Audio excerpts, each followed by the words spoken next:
cuando una pieza se somete a torsión, va a sufrir un tipo de esfuerzo que se llama esfuerzo cortante por torsión.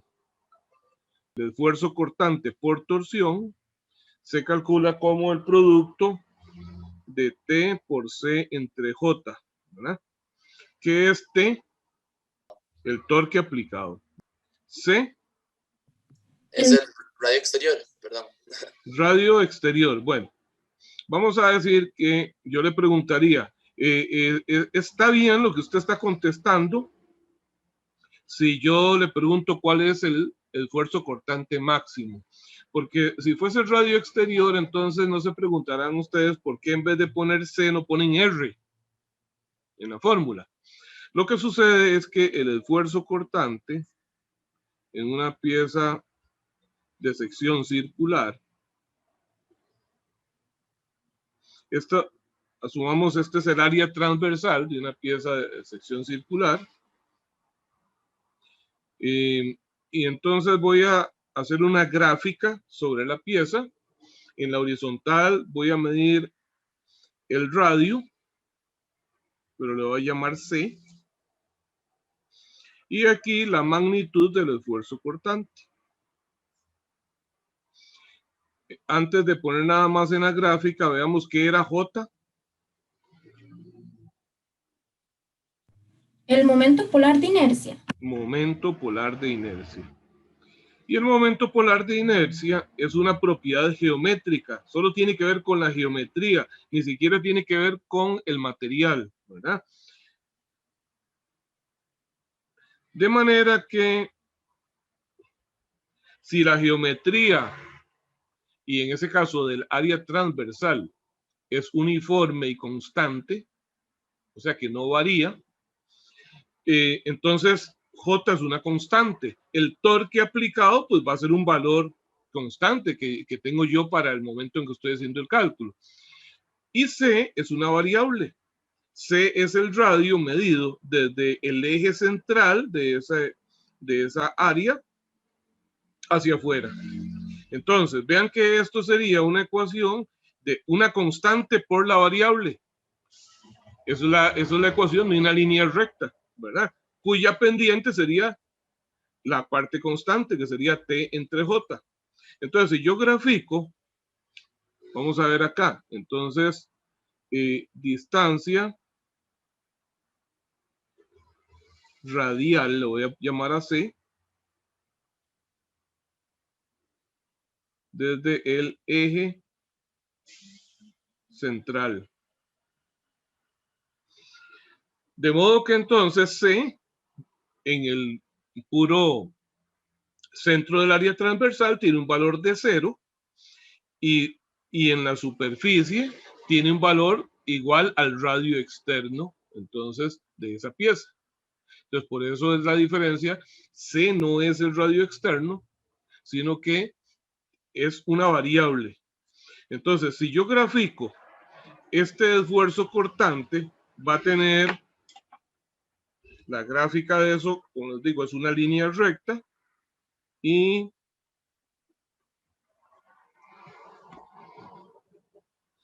se va a ver así. Este es el esfuerzo. Aquí cuando llego a la superficie externa, se adquiere su valor máximo, que es igual al radio externo. Entonces, esto es el esfuerzo cortante máximo. ¿Ok? ¿Que sería cuánto entonces? Sería T por R entre J, donde R es eso, es el de radio externo. ¿Estamos bien? ¿Ven la diferencia entonces entre C y R? ¿Qué es lo que sucede? Que entonces esta pieza de sección circular está sometida a un esfuerzo cortante que no es constante en todo su espesor. O sea, conforme yo me adentro en la superficie, el esfuerzo cortante va siendo cada vez menor. Es máximo en la superficie externa y 0 en el eje central. Ok, pero ¿qué sucede cuando tengo un elemento hueco?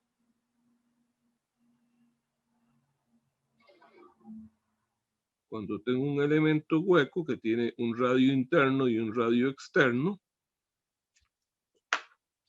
si yo hago lo mismo ahora,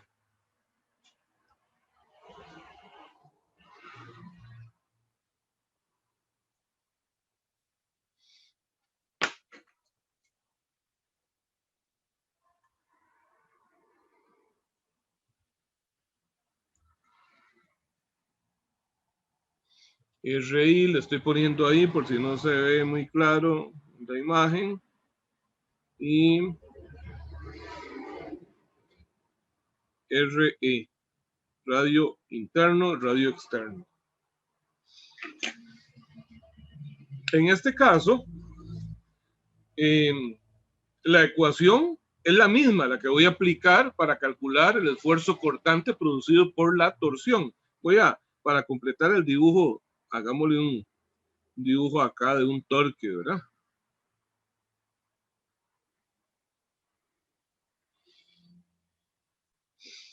Ok, la ecuación que voy a explicar es exactamente esa misma. ¿Qué es lo que cambia en esa ecuación de esta opción con un eje sólido a esta otra en donde es hueco? Lo que va a cambiar es el momento polar de inercia. El momento polar de inercia se calcula de una forma para el primer caso y de otra forma para el segundo. ¿Okay? Aquí vamos a poner a ejes sólidos. Y aquí ejes huecos.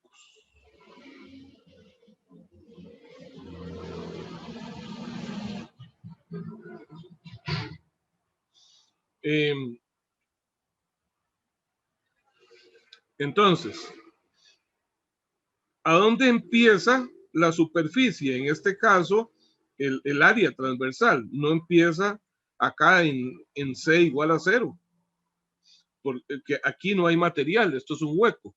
Entonces, el valor más pequeño del esfuerzo cortante se va a dar cuando C tenga el valor menor, que no es 0 como el caso anterior, sino que el valor más pequeño de C que le puedo asignar, ¿cuál sería en este caso?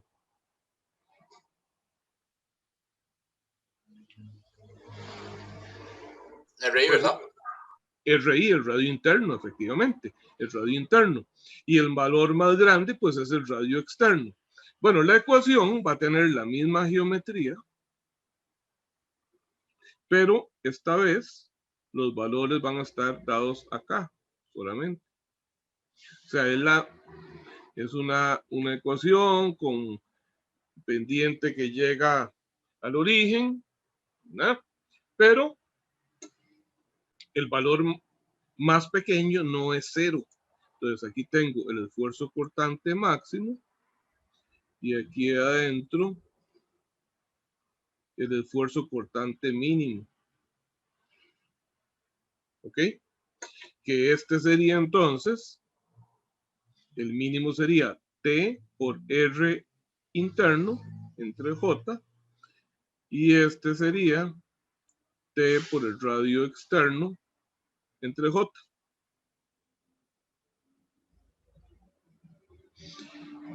Bien, para ejes sólidos, el momento polar de inercia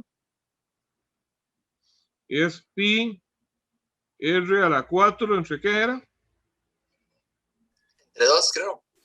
Pi r al cuadrado, a la 4 sobre 2. Y para los ejes huecos sería pi por el radio externo a la 4 menos el radio interno a la 4 entre 2 también. Bien. Entonces, ¿qué pasa? Si acá en el de eje sólido sustituyo J, diría que entonces es T por R entre pi medios por R a la 4. El 2 pasa a multiplicar arriba. Esta R se elimina con una de abajo. Entonces me queda 2t entre phi por R a la 3. Esta es una ecuación que ustedes pueden agregar en sus formularios, que sería el esfuerzo cortante máximo por torsión en un eje sólido. ¿Está claro? Esa simplificación no se da en estos dos casos, en ejes huecos, porque no se va a cancelar nada. Lo único que va a pasar igual es que el 2 pasa a multiplicar arriba, pero abajo siempre me queda la diferencia de los radios a la 4 y arriba el radio que corresponda. ¿Está bien hasta ahí? Sí. Bien. Lo otro que, bueno, y entonces observen que ya para efectos de diseño, ¿qué importancia tiene conocer el esfuerzo cortante máximo que va a soportar un eje sometido a torsión? ¿Contra qué vamos a comparar ese valor calculado? Una vez que determinamos cuál es el cortante máximo, ¿contra qué lo comparamos? Para efectos de diseño. Lo comparamos contra el esfuerzo cortante permisible del material. Este que a su vez es igual al esfuerzo último entre el factor de seguridad. Bien. Pero ahora, el otro tema que vimos es deformación, ¿verdad? Deformación por torsión. Vean que básicamente son los dos mismos conceptos que ya antes habíamos visto en capítulo 2. No solamente vimos la magnitud de los esfuerzos normales, sino luego la deformación que producían.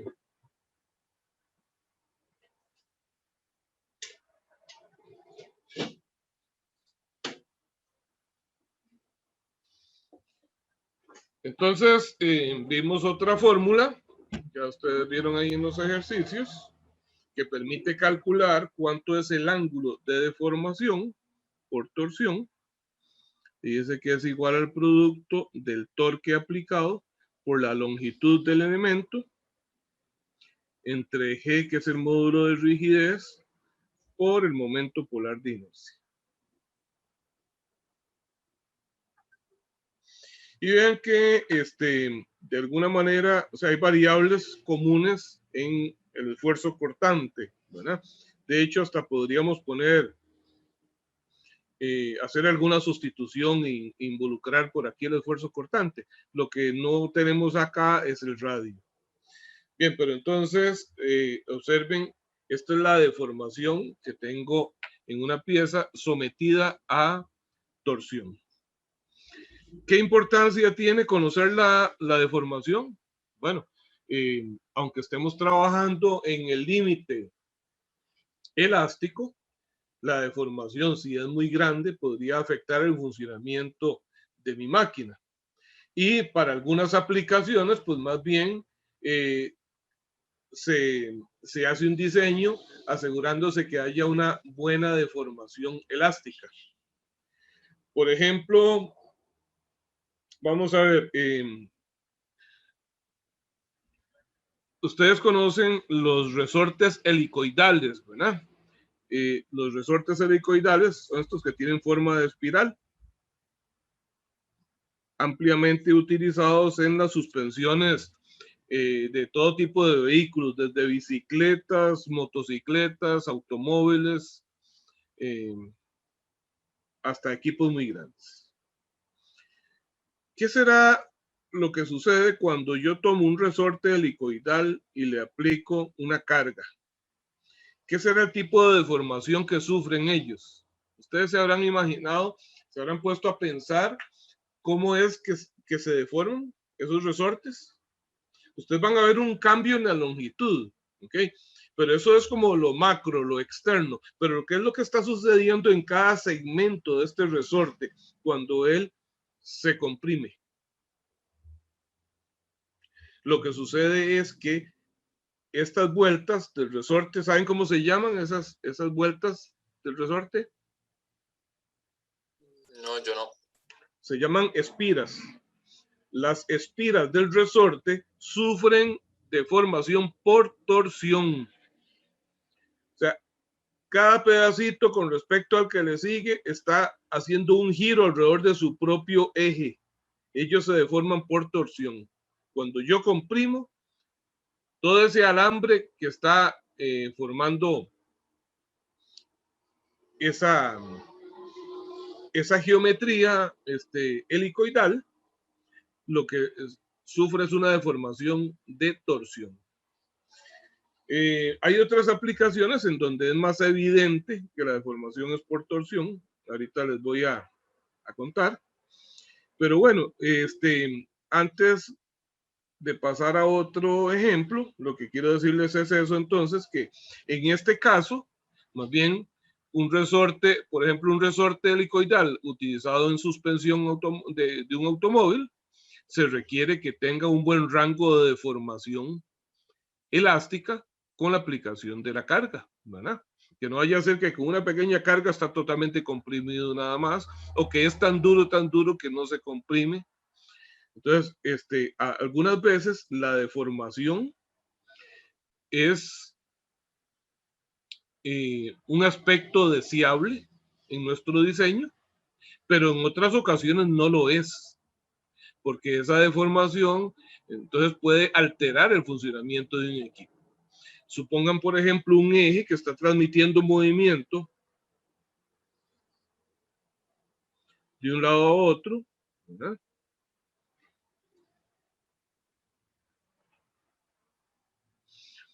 Si yo le transmito movimiento a ese eje superior,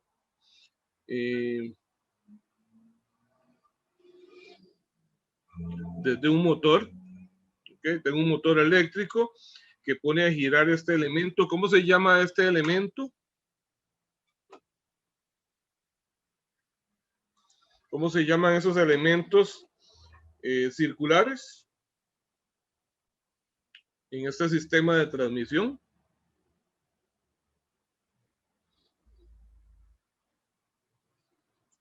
¿Cómo se llaman estas partes? No me acuerdo yo, profe. Eso se llaman poleas. Son poleas, ¿verdad? Poleas. Y las poleas transmiten movimiento entre ellas por medio de fajas. ¿Ok? En algunos casos, en vez de fajas, se utiliza un elemento de sección circular, es un cordón, digamos, pero lo usual son fajas. Bien, entonces, vamos a ver, este motor tiene en el extremo de su eje una polea.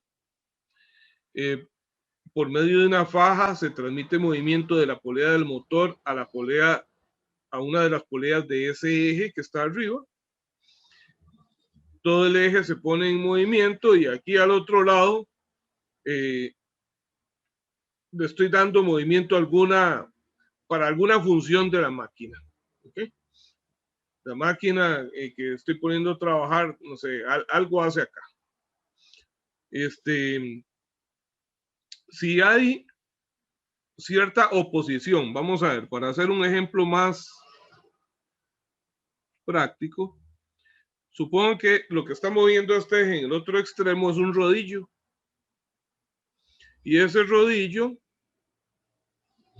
gira, vamos a ver, le vamos a dar un giro así, y por aquí hay una superficie,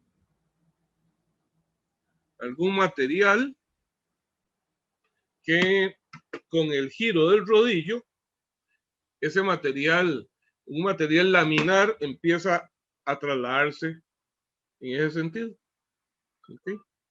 Tal vez una lámina de algo que está por ahí apoyada en rodillitos pequeños y esto jala. Bueno, resulta que este rodillo, para poder jalar este material, tiene que hacer presión sobre él y entonces hay cierta resistencia al movimiento de este rodillo. O sea que no es algo que gira con facilidad. Entonces, esa resistencia se ve reflejada en un torque en este extremo del eje que se opone al movimiento que yo le estoy tratando de dar desde el otro extremo. Esa diferencia entonces entre un torque de entrada y un torque de salida va a producir deformación en el eje. Entonces, si yo no calculo adecuadamente la deformación máxima que puede sufrir ese eje cuando esté en funcionamiento, podría ser que la deformación es tan grande que ese eje se empiece a girar, a retorcerse de esta manera, pero sin trasladar movimiento al otro extremo. ¿Okay? O bien que aunque se traslade movimiento, se produzca movimiento al otro extremo, ese sea mínimo. Incluso podría ser que se empiece a retorcer el eje y llegue el momento en que ya no se deforma más y sencillamente el eje se parte, ¿verdad? Llega a fallar. Entonces, por esa razón, igual que lo vimos como el efecto de los esfuerzos normales, por eso es que estamos viendo los dos efectos de la torsión. Uno es la magnitud del esfuerzo cortante producido y otro es la magnitud de la deformación que se genera. Bien, continuando con las fórmulas relacionadas con este tema, vemos que en algunos ejercicios se transmite movimiento, ya sea entre dos poleas o entre dos engranes o engranajes.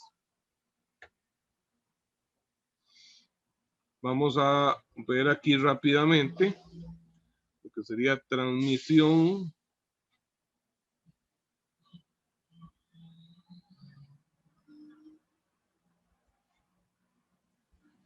de movimiento.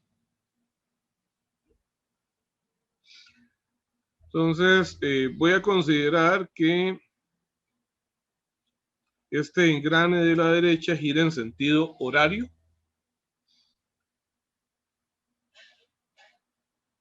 Estas rayitas de una manera muy rudimentaria representan los dientes de los engranajes. Entonces esos dientes entran en contacto, los dientes de un engranaje con los del otro en el punto de contacto, y gracias a eso el engranaje de la derecha transmite el movimiento al engranaje de la izquierda. Este le voy a llamar 1 y al de la izquierda 2. Ok, si el engranaje de la izquierda tiene un giro en sentido, le voy a poner aquí omega, velocidad angular 1, en sentido antihorario, ¿en qué sentido gira el engranaje número 2? El opuesto, ¿verdad? En sentido opuesto, sentido horario, omega 2. ¿A qué se debe eso? Bueno, que esta velocidad angular multiplicada por el radio 1 me da la velocidad tangencial de cualquier punto en este engranaje 1. Entonces, un punto acá tiene una velocidad dirigida hacia abajo. Pero como ambos elementos están en contacto, los dos tendrán esa velocidad hacia abajo. Entonces ahora yo analizo solo el de la izquierda. Si en ese punto de contacto el movimiento es hacia abajo, pues quiere decir que el giro es horario. Es una característica de la transmisión de movimiento por medio de engranes. El sentido de giro se invierte. ¿Y cuál es la relación entre esas dos velocidades angulares? La relación que existe se deriva del cálculo de la velocidad tangencial para cualquiera de los dos. Las velocidades tangenciales se calculan como omega por R, ¿verdad? Entonces, la velocidad tangencial en cualquier punto en el perímetro del engrane número 1 va a ser omega 1 por R1. Y la velocidad tangencial de cualquier punto en el perímetro del engrane 2 se va a calcular como omega 2 por R2. Resulta que, como está en contacto directo, en este punto, la velocidad de ambos es exactamente la misma. No es la velocidad de rotación, es la velocidad tangencial. Entonces quiere decir que, pues si aquí es igual, en cualquier otro punto no puede ser diferente la magnitud. No puede ser que este punto se mueva con una velocidad tangencial y este con una diferente. Y este con otra diferente. Lo mismo para el otro. Entonces la conclusión es que la velocidad tangencial de cualquiera de los dos es la misma. De modo que aquí despejamos que omega 2 es igual al producto de omega 1 por la relación entre los radios. Entonces, si el radio 1 es más pequeño que el radio 2, como sucede en este caso, ¿qué pasa con la velocidad angular 2? ¿Es mayor o es menor que la velocidad angular 1?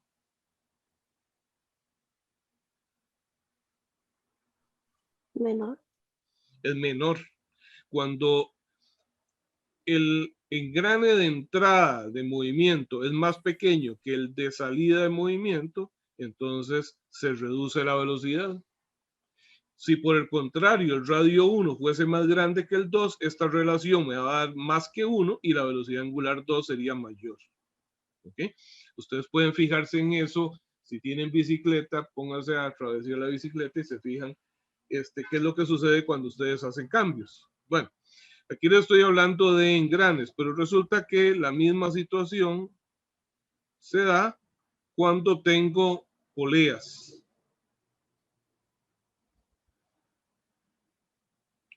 Cuando tengo fajas y poleas.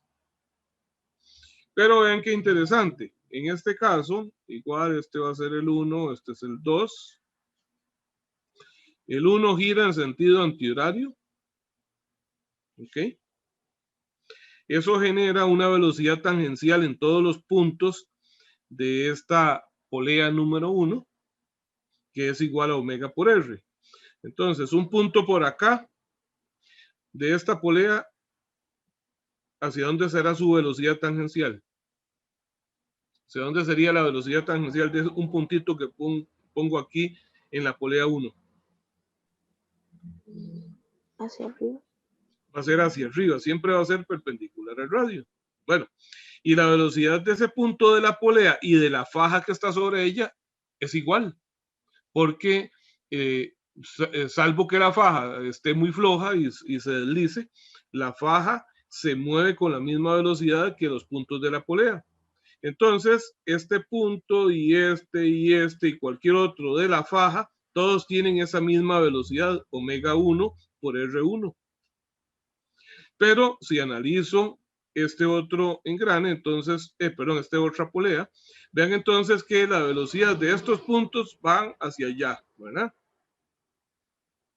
La de puntos por aquí abajo van hacia allá. Entonces, ¿en qué sentido gira la polea 2? ¿Horario o antihorario?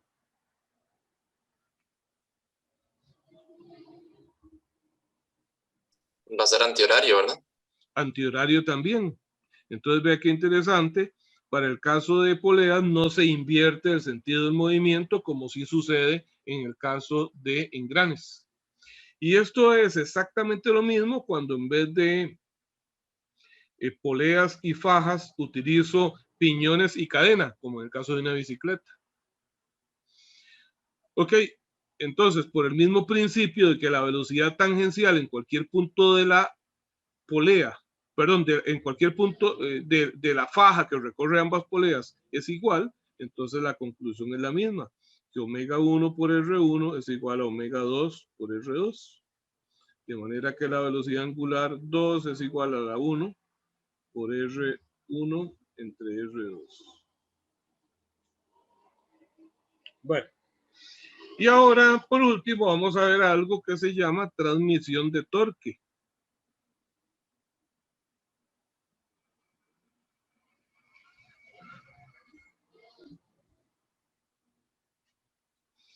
Transmisión de torque. Bueno, ¿qué es lo que sucede? Vamos a ver, vamos a hacer un conjunto acá de dos ejes.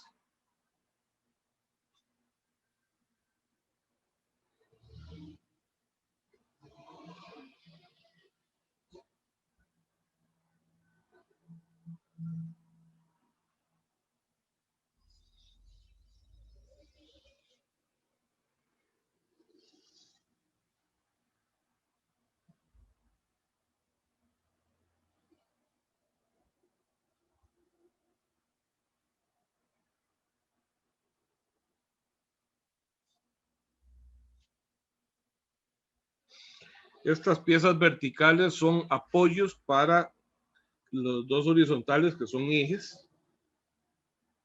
Estoy haciendo un dibujo de 2 dimensiones para no complicarlo mucho. Entonces vamos a ver, aquí tengo el punto A, B, C y D. Aplico un torque en el punto A. En ese sentido.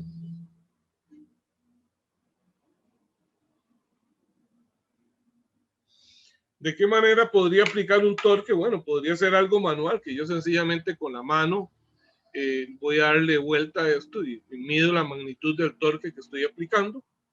Este eje nada más pasa por agujeros en esta pieza y en esta. Llega hasta el extremo de acá. En el extremo B hay un engrane. Ese engrane se va a poner a girar, pero está en contacto con un segundo engrane en el eje de arriba. Y ese engrane de arriba, pues entonces va a recibir movimiento de B. Ok, y resulta que aquí, esto es un extremo empotrado. Bueno, ustedes se preguntarán, ¿qué finalidad tiene eso? Si es un mecanismo, una máquina, ¿qué sentido tiene tratar de mover un eje que aquí está empotrado? Bueno, esto es por fines didácticos, pero en el caso, en la vida real, pues esto sería, podría ser la máquina recibiendo movimiento de acá, pero hay una terrible resistencia al movimiento, incluso a veces las máquinas se quedan trabadas por alguna razón. Supongo, por ejemplo, un molino, que eso está moviendo los rodillos de un molino, y algo se atravesó en medio de los rodillos y no hay manera de que puedan girar hasta que no se desarme y se desatasque. Entonces, y aquí en A, esto está recibiendo el torque que le suministra un motor. Entonces es totalmente factible que se pueda reproducir esta condición en la vida real. Esto es solamente la superficie de apoyo. Bien, entonces vamos a hablar de que tengo una distancia L aquí.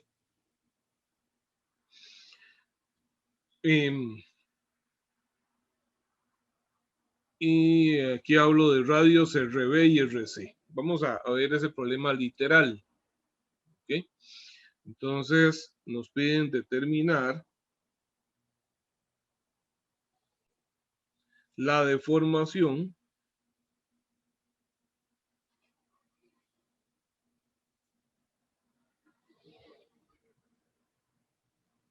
que sufre el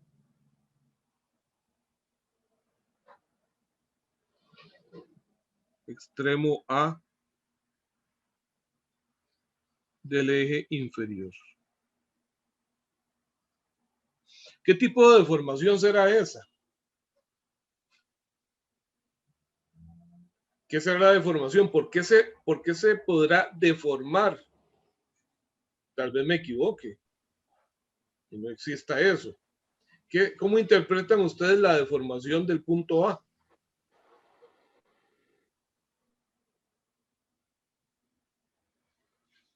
A ver.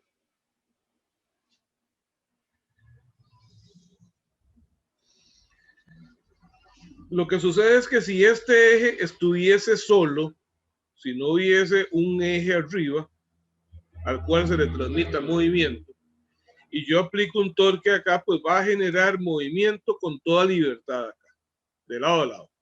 Y todo el eje va a girar exactamente igual. Pero cuando yo coloco un segundo eje arriba, y ese eje tiene una restricción para girar, esa restricción se le va a trasladar a este elemento de abajo. Entonces ya el engrane B ya no va a poder girar tan libremente como lo hacía si no estaba el eje de arriba. pero lo va a hacer porque los ejes se deforman. Entonces, la deformación que voy a tener es una deformación angular a lo largo del eje. O sea, si yo veo el área transversal de ese eje en el punto A y marco un punto por aquí, vamos a ver, al aplicar este torque TA, un punto que marque ahí en la superficie P va a pasar a una nueva posición P' y esto será una deformación angular. Esa es la deformación a la que se refiere esto. ¿Cuál es el ángulo que gira este elemento? Pero que gira no por la rotación de los ejes, no, cuánto se tuerce el eje de esta manera. ¿Está claro?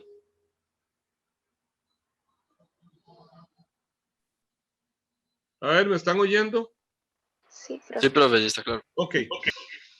Es que a veces me preocupo que se haya desconectado algo y estoy hablando solo. Bueno, entonces, vamos a ver cómo se resolvería ese problema.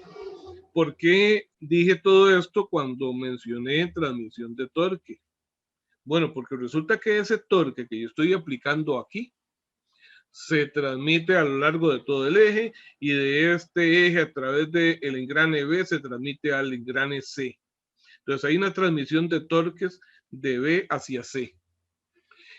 El torque que va a sufrir o que va a enfrentar el eje CD no es exactamente el mismo torque que hay en A. ¿Y cómo se determina esa relación? Bueno, primero tengo que hacer un análisis de el eje inferior. Si yo analizo ese eje inferior, el eje AB,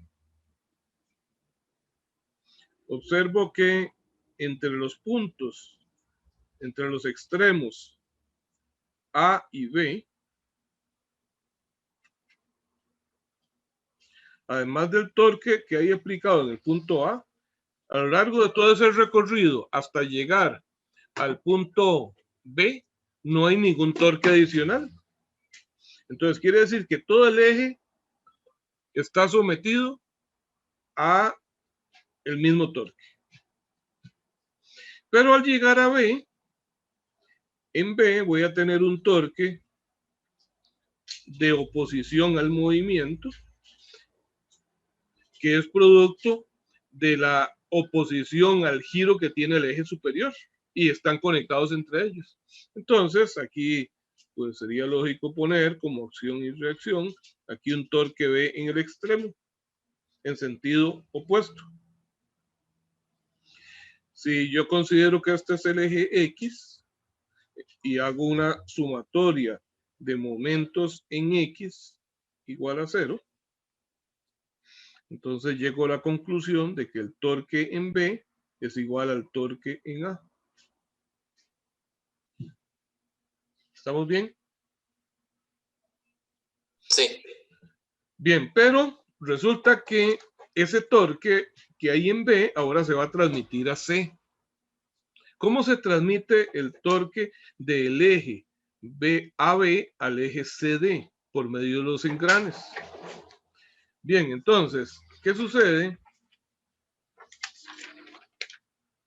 ¿Qué sucede cuando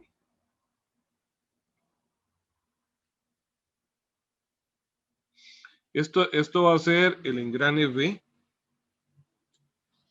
Él está recibiendo un torque de magnitud TB. Resulta que ese torque yo lo puedo descomponer. A ver, ¿cómo se calculan los torques? ¿Cómo se calculan los torques? Son el producto de una fuerza por una distancia, ¿verdad? Bueno, ¿a dónde es que se está produciendo la fuerza que hay entre los dos engranes? Esa fuerza que está entre los dos engranes se produce en el punto de contacto. Aquí tendría el engrane C. ¿Ok? Eso es el engrane C. Entonces, justo en este punto, o sea, B trata de girar en un sentido y este se le opone, ¿verdad? Entonces, B, en este punto de contacto, un diente del engrane B trata de hacer girar a un diente del engrane C, produciendo una fuerza en ese punto. ¿Hacia dónde sería esa fuerza que se produce ahí?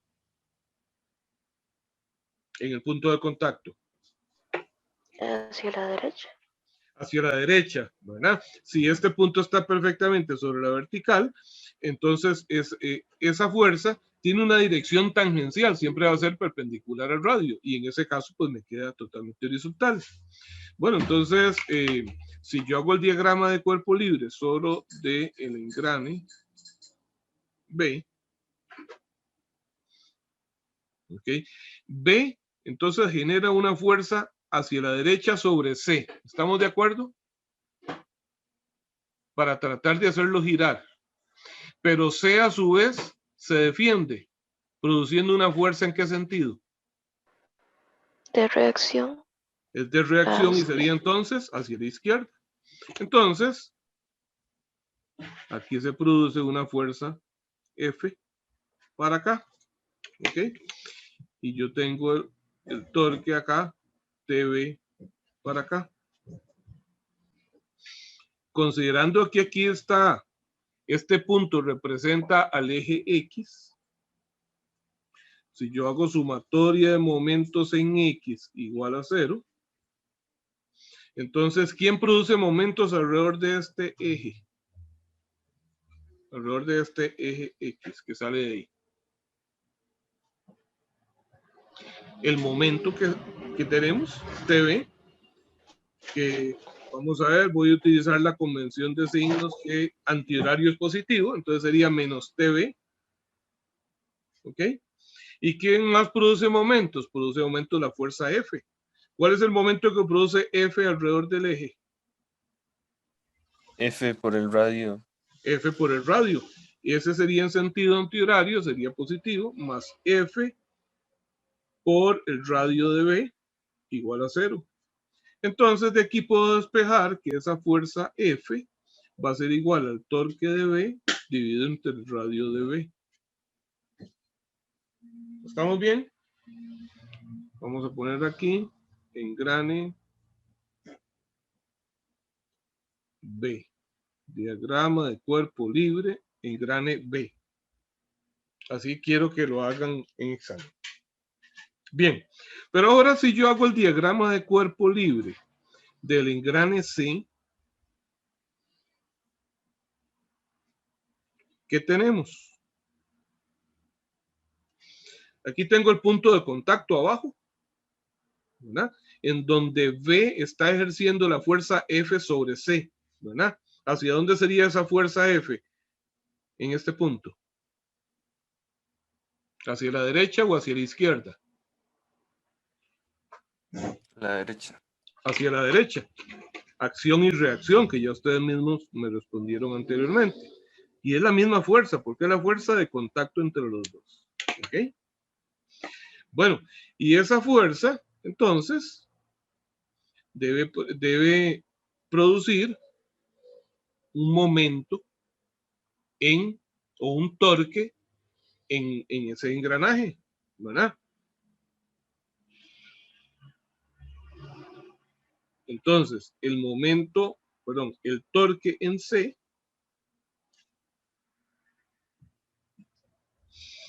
veamos. El engrane B le hace la fuerza aquí, a esto hacia la derecha, lo trata de hacer girar en sentido antihorario, ¿ok?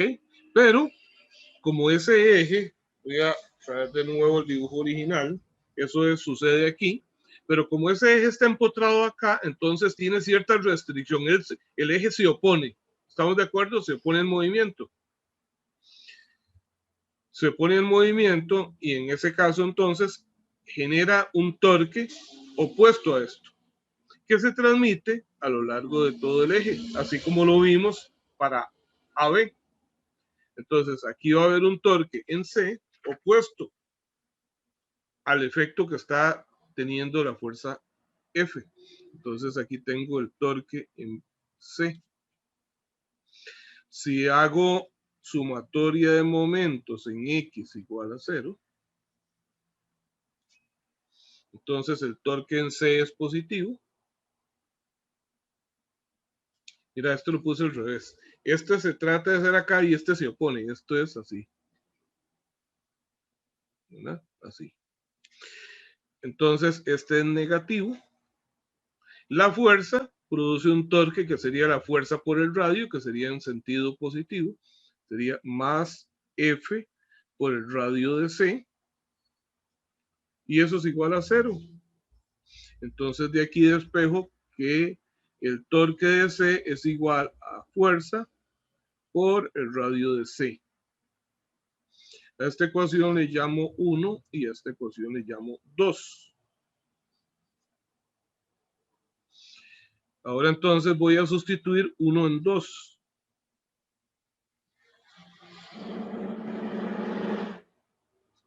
Entonces tengo que el torque en C va a ser igual a F, que es torque de B, entre el radio de B, por el radio de C. Entonces ve qué interesante. Me queda que el torque de C es igual al torque que hay en B por la relación inversa de los radios. Radio de C entre el radio de B. Es una relación inversa, es inversamente proporcional a los radios. Vean cómo nos había quedado para las velocidades angulares. Para las velocidades angulares era directamente proporcional. Omega 1 R1, ¿verdad? Y el 2 pasa abajo. Con el torque es torque B, RC, el radio B abajo. Entonces, esta ecuación, ustedes la pueden incluir en sus formularios también, para la transmisión de torques. No es necesario que hagan todo este análisis, toda esa demostración para saber cuánto es el torque que pasa del engrane de abajo al de arriba. ¿Está bien? Ahora entonces, con este torque de C, yo ahora tomo el eje CD y lo analizo así.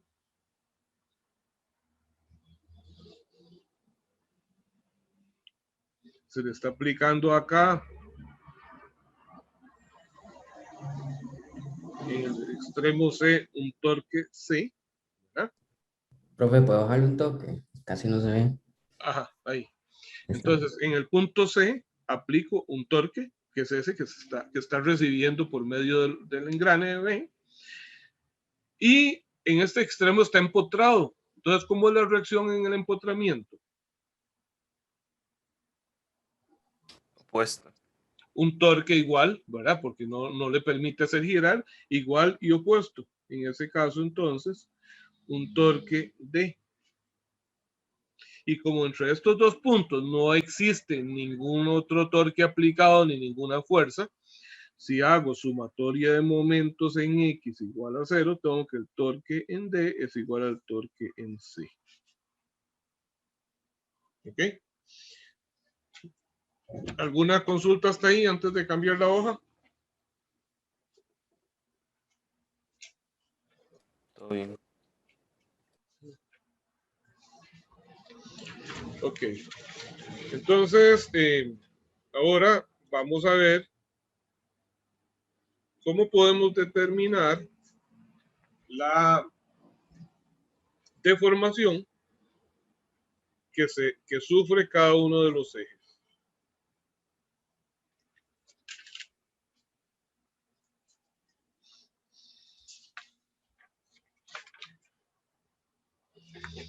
En este caso, vamos a empezar, y siempre va a ser así, cuando yo tengo un eje que está empotrado, que no tiene libertad para el movimiento, entonces vamos a empezar ahí calculando las deformaciones.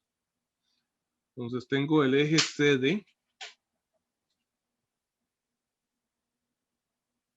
Voy a indicar acá el empotramiento. Y aquí un torque. Esto no es un diagrama de cuerpo libre, sino un diagrama de la aplicación de de torques que se le está haciendo. Como estoy dibujando el empotramiento, pues sencillamente aquí no dibujo nada, no pongo esa reacción nada más. Como digo, no es un diagrama de cuerpo libre. Es nada más indicando la situación que está enfrentando ese eje.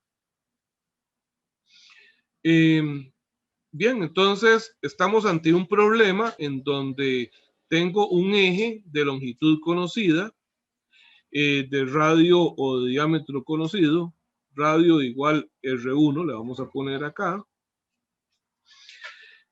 y conozco el torque que se llama torque de C. Entonces me piden determinar cuánto va a ser la deformación que sufra este eje, cuánto va a girar este extremo. Y eso lo hacemos como ángulo de giro de C. ¿Ok? Ese ángulo de giro de C va a ser lo que se deforme todo el eje desde D hasta C, ¿verdad? ¿Cuánto gira el eje en D? En el extremo D, ¿cuánto es el giro que sufre? 0. 0 porque está empotrado. Pero conforme yo me voy alejando del empotramiento, sí voy viendo deformación y en tanto más alejado esté, mayor será la deformación. Entonces, por una cuestión puramente de sintaxis, pues yo puedo decir que el ángulo de deformación que hay en C es el ángulo que hay de C con respecto a D, ¿verdad? Que esto igual puedo decir que es la deformación de C menos la deformación de D, pero como en D no hay nada, pues es 0, es eso. Por eso son lo mismo. Ok, ¿cómo se calcula ese ángulo de C? Dice que utilizo la fórmula T por L entre GJ. Ok, entonces sería el torque C por L entre G, que es para el material, y J, que en este caso es un eje sólido. Vamos a poner acá que son ejes sólidos. Y entonces J, bueno, voy a ponerlo primero así, ahora sustituyo valores. Sería TC por L. G va a ser una propiedad que nos están dando. J pi medios de R, que se llama R1 a la 4. Entonces esto sería 2 veces TC por L entre G por pi por R1 a la 4. Pero a su vez, vamos a ver, esto le voy a llamar ecuación 3. Ya sabemos cuánto es el torque en C, ¿verdad? Sustituyo torque C en 3. El torque C nos dio que era igual al torque de B por R de C entre R de B. Entonces el ángulo de deformación que tengo en C va a ser 2 veces torque de B por R de C entre R de B por L entre G por pi por R1 a la 4. Mucho cuidado con no hacer enredos con los radios, porque ven que este radio 1 es de qué? Este radio es del eje, pero estos radios son de los ingranes. ¿Ven la diferencia? Bien, desarrollando un poquito esto, me quedaría 2 veces el torque de B por el radio de C por L entre G por pi por R1 a la 4. Y además, sabemos que el torque en B era ¿cuánto? El torque de B de este análisis en la primera hojita, hemos visto que era igual al torque que se aplica en el extremo A, ¿verdad?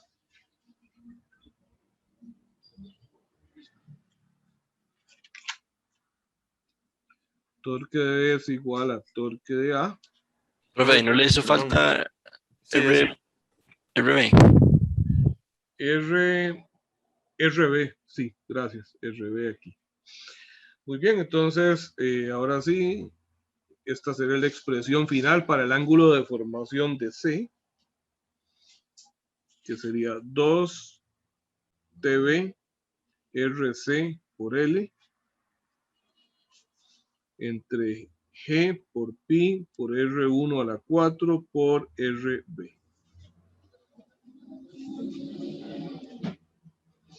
Ok. Ahora aquí necesito, por favor, mucha atención porque hay un concepto. Permítame un segundito para cambiar.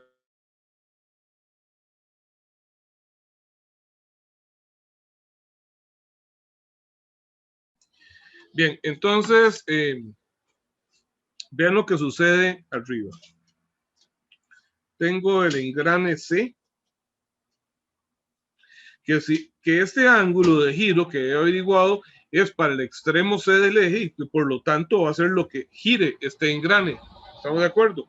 El engrane C.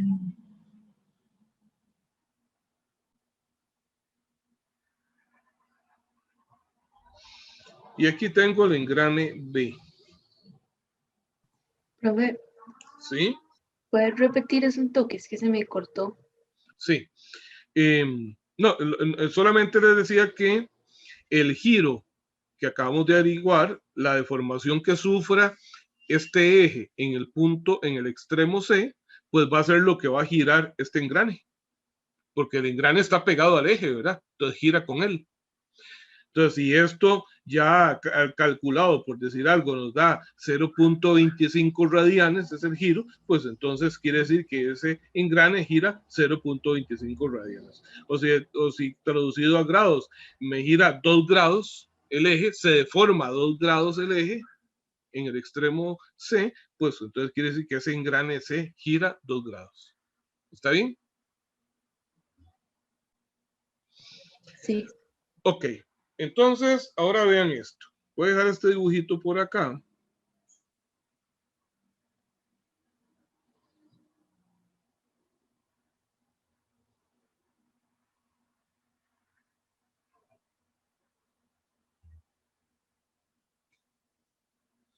Y vamos a tomar el engrane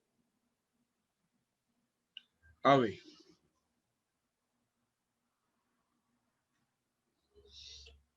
Ok, he omitido ahorita los apoyos para ver más libre el movimiento. Por un momento supongamos que no exista ninguna restricción al movimiento de este engrane, de este eje, que el engrane B está libre, no toca ningún otro engrane. Y entonces yo giro acá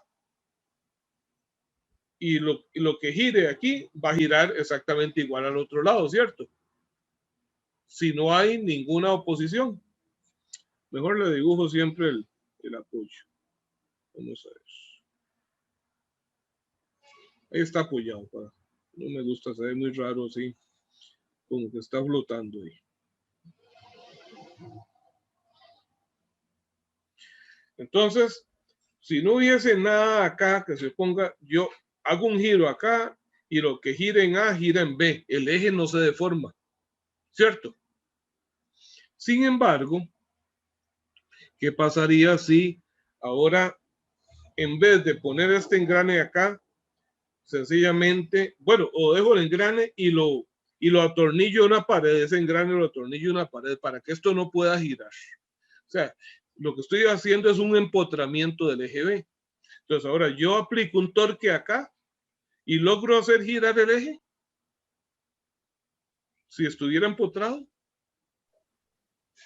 No, solo lo va a deformar. No gira libremente, pero lo que va a suceder es que se deforma. Exactamente, él se deforma si estuviera empotrado.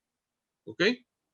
Si no está empotrado y no hay ningún otro elemento en contacto con él, hay cero deformación.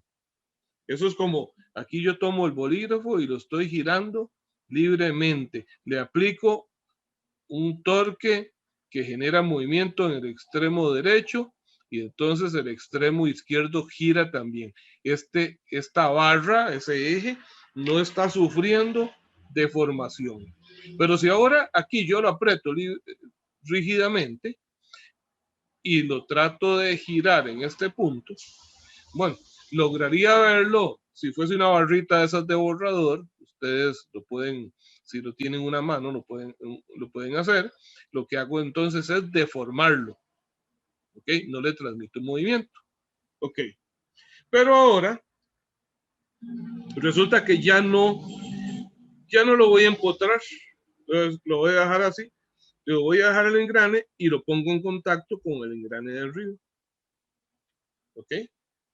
Este engrane de arriba está restringido por la restricción que tiene el eje CD, ¿verdad? Entonces, cuando yo trate de hacer girar esto,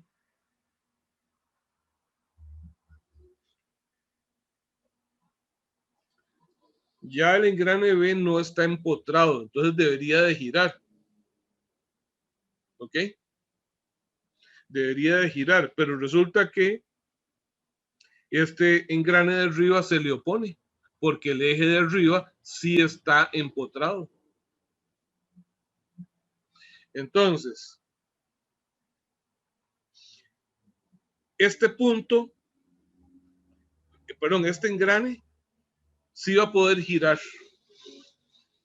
pero limitado al giro que tiene el de arriba. ¿Qué es lo que limita el giro del engrane de arriba? Este ángulo que acabamos de calcular. Este engrane de arriba no puede girar más que esto. ¿Ok? Entonces, ¿qué va a pasar con el de abajo? Este gira y entonces con ese giro hace que este también gire un poquito hasta que llegue el momento en que este de abajo se traba porque ya este giró lo máximo que podía hacer. ¿Qué pasa de ahí en adelante?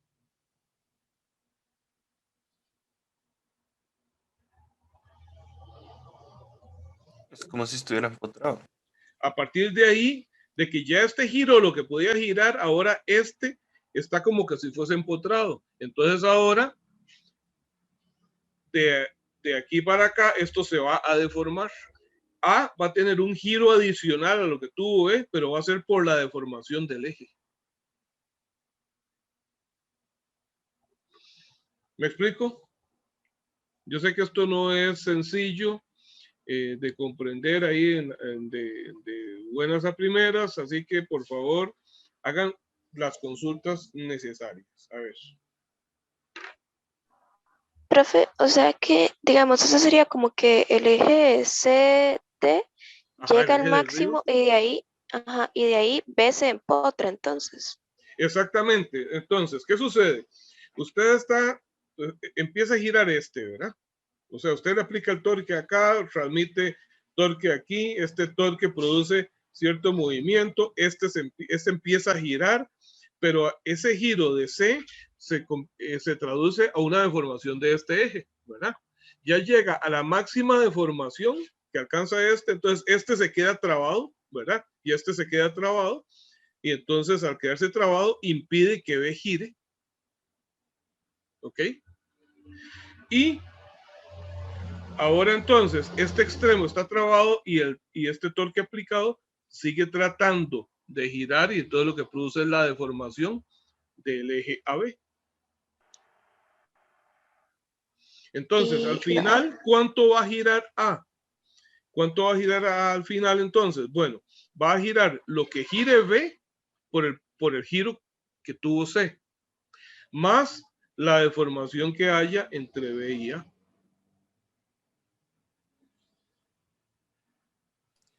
Profe, y esa deformación última, digamos, ya cuando no puede girar más B, Ajá. eso uno lo puede calcular asumiendo que B no gira y calcula la deformación de A, o tiene, Exactamente, ya ajá, como si fuese empotrado, ¿verdad? Por la misma fórmula anterior. Ok, pero ¿cuánto gira B? ¿Cuánto es el giro que tiene B cuando C tiene este giro? ¿Será lo mismo? Si, por ejemplo, esto equivale a 2 grados que gira C por la deformación que hay de ese eje, ¿El engrane B girará 2 grados también? No va a depender de la relación de los Va a haber una radios. relación de radios, ¿ok? Y la relación de radios, para que ustedes lo agreguen en sus formularios, la relación para la transmisión, en este caso no es de velocidad, sino transmisión de movimiento, es igual que la de velocidades. Entonces, resulta que el giro de C por el radio de C es igual al giro de B por el radio de B. ¿Por qué? Porque es el desplazamiento tangencial que tengan acá, de los dos es el mismo. Entonces, el giro de B, que es el que necesito calcular, va a ser igual al de C por el radio de C entre el radio de B.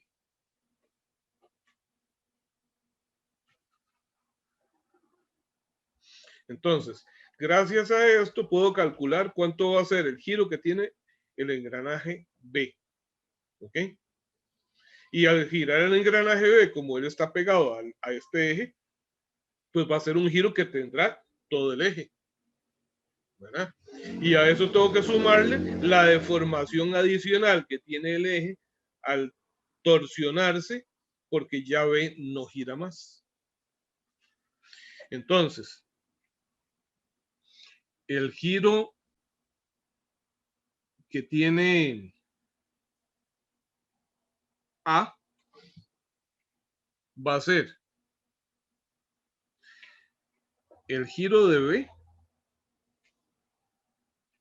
más la deformación que hay de A con respecto a B. O sea, lo que sufre el eje. ¿Cuánto es esta? Esta la calculo por la fórmula de T por L entre GJ. Entonces, esto va a ser ángulo de C por radio de C entre radio de B, ¿verdad? La primera parte, más, ¿cuál torque? Es esta fórmula. ¿Cuál torque? El torque de A, el torque que se está aplicando a ese eje. Torque A por L entre G. A este vamos a decirle que tiene un radio R2 por pi medios de R2 a la 4.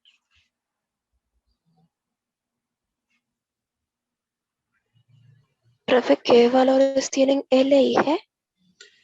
No, en este caso lo estamos haciendo totalmente literal. Las dos L son iguales, los dos ejes miden lo mismo de longitud y lo estamos resolviendo de totalmente literal. No tiene sentido hacer un desarrollo extraordinario y empezar a sustituir demasiadas cosas ahí, pero voy a hacer al menos un poquito más para integrar las fórmulas. Entonces, perdón, L significa la longitud y L la G es la longitud del eje, exactamente. La longitud entre los extremos. Ajá. Aquí L sería eso. ¿Okay? Ajá, ¿y la G, profe? Y G es una propiedad del material que se llama módulo de rigidez. Ajá. Y en este caso, pues estamos considerando que los dos ejes son hechos del mismo material. Si fuesen de diferentes materiales, tendríamos diferentes valores de G en cada ecuación. Ya, gracias. ¿Okay? Bien, entonces, ahora que ya tengo esto, voy a dejar la hojita por ahí arriba para continuar ya el desarrollo. Y vamos a ver el ángulo de C. Lo tenemos de la ecuación 4.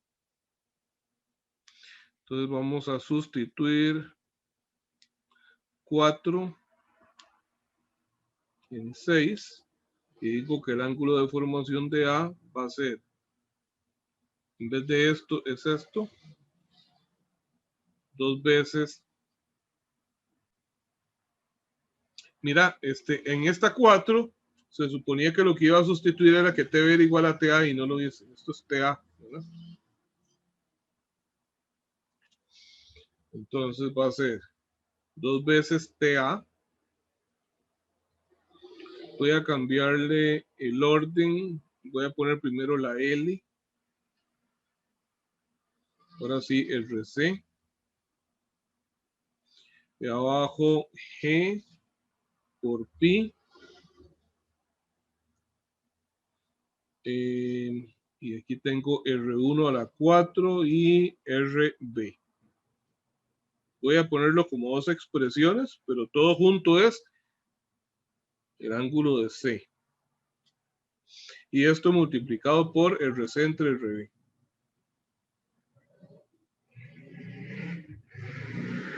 Más TA por L. El 2 pasa a multiplicar arriba. TA por L entre G por pi. Y me falta 1 entre R2 a la 4. Aquí está. Entonces vean que es esto y esto es la misma expresión. Entonces digo que el ángulo de A va a ser 2 veces el torque de A por L entre G por pi multiplicado por, aquí sería RC al cuadrado, R1 a la 4 y aquí RB al cuadrado. Y en otra expresión sería 1 entre R2 a la 4. Ese sería el ángulo de deformación total. Mira, disculpen, no me di cuenta que no se estaba viendo. Está el ángulo total de deformación del punto A. Entonces, ¿qué es lo que me interesaba ver de ese ejercicio? Que ustedes observen que la deformación en ese extremo obedece no solo a la deformación del eje inferior, del eje AB, sino al giro que tiene el de arriba, que le permite cierto giro al extremo B. ¿Alguna duda?